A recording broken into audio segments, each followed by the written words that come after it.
கேள்வி: உண்மையான கடவுள் இருக்கிறாரா? பதில்: முதலாவது புள்ளி ஆம். மேலும் கடவுள் உண்மையானவர்.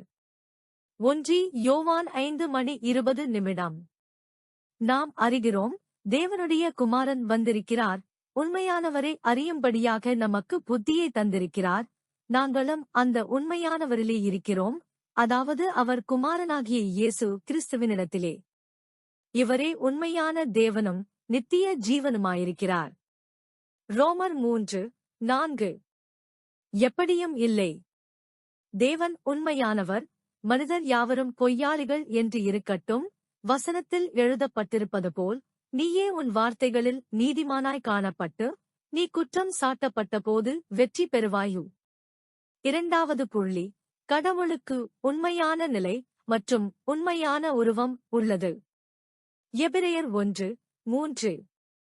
அவர் தேவனுடைய மகிமையின் ஒளி வெளிப்பாடும், அவர் உண்டான சுயதத்துவத்தின் தெளிவான உருவமும் ஆவார். தம்முடைய வல்லமையான வார்த்தையினால் சகலத்தையும் தாங்கி நிறுத்தி, பாவங்களை பரிசுத்தமாக்கிய பின் உயர்ந்தவனுடைய வலதுபுறத்தே அமர்ந்தார். 1 யோவான் 3:2. அன்புள்ளவர்களே, நாம் இப்போது தேவனுடைய பிள்ளைகள், ஆனாலும் நாம் எப்படியாக இருப்போம் என்பது இன்னும் வெளிப்படுத்தப்படவில்லை. ஆனால் அவர் வெளிப்படும்போது நாம் அவரைப் போல் இருப்போம் என்பது தெரிகிறது, ஏனெனில் அவரைப் போலவே நாம் காண்போம். 3வது புள்ளி: கடவுளுக்கு அவருக்கே உரிய உருவம் உள்ளது. ஆதியாகமம் 1:27. கடவுள் மனுஷனை தம்முடைய சொந்த உருவத்திற்கு படைத்தார், தேவனுடைய உருவத்திற்கு படைத்தார், ஆண் பெண் இருவரையும் படைத்தார்.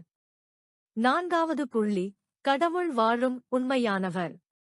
எரேமியா 10:10.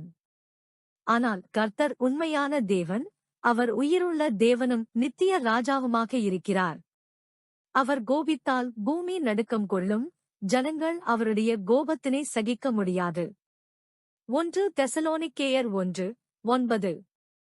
நாங்கள் உங்களிடத்தில் எவ்வாறு வந்தோம், நீங்கள் எப்படி விக்கிரகங்களை விட்டு தேவனின் பக்கம் திரும்பி உயிருள்ள உண்மையான தேவனை வழிபட ஆரம்பித்தீர்கள் என்பதையெல்லாம் அவர்கள் சொல்லுகிறார்கள்.